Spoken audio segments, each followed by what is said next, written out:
bienvenue. J'espère que tu vas bien, que tu es heureux, heureuse, en forme et ancré. Aujourd'hui, j'aimerais qu'on prenne le temps de s'arrêter sur le psaume 95. Ce psaume commence comme un grand appel à la joie. Venez, chantant au Seigneur.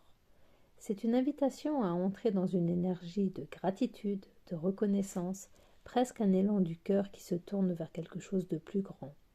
Il nous rappelle que Dieu est le Créateur, celui qui tient les profondeurs de la terre, les sommets des montagnes, la mer, la terre ferme.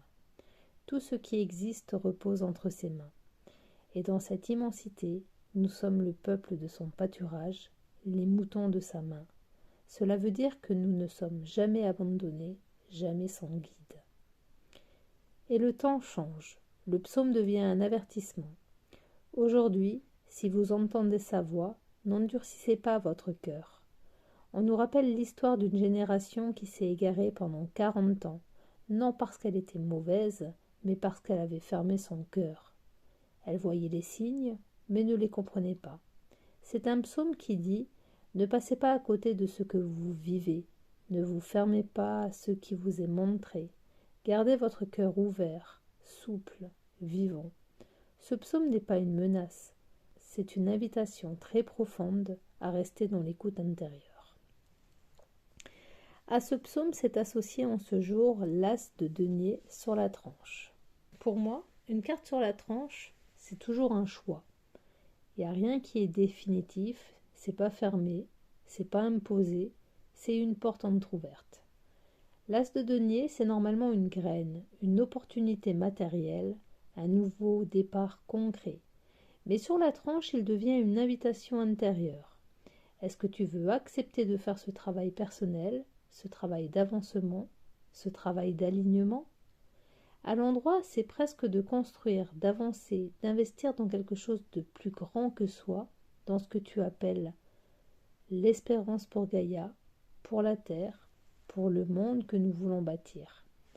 À l'envers, c'est le choix de rester dans une logique plus individuelle, plus centrée sur le profit personnel, sans ouverture. Et sur la tranche, c'est une question posée.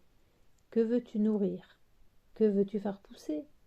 Quelle intention mets-tu dans ton travail, dans ton énergie, dans ton quotidien?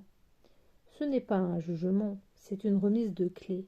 Et c'est ta clé, c'est toi qui la tournes ou pas. Quand on met ces deux messages ensemble, le psaume et la carte, on voit quelque chose de très beau se dessiner. Le psaume 95 nous dit « N'endurcis pas ton cœur, reste ouvert, écoute ». Il parle d'une génération qui, par fatigue, par peur ou par habitude, s'est retournée et n'a pas vu le chemin devant elle. L'as de denier sur la tranche nous dit exactement la même chose, mais dans un langage symbolique. Tu es à un choix. Tu peux faire pousser quelque chose de beau, quelque chose qui t'élève, ou tu peux rester dans ce qui rassure immédiatement. Mais pour avancer, il faut garder le cœur ouvert. Le psaume et la carte s'accordent parfaitement.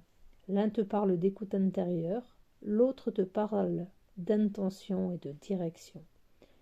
Le psaume te dit « N'oublie pas ton ouverture » et ma sorcière te dit « Ce que tu choisis de nourrir dépend de cette ouverture ». Alors aujourd'hui, je t'invite à regarder l'as de denier comme une réponse douce et précise au psaume 95.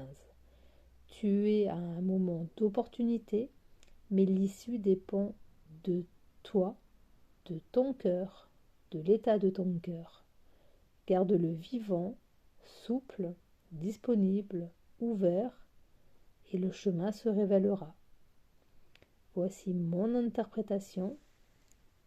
Fais-moi partager la tienne. À demain.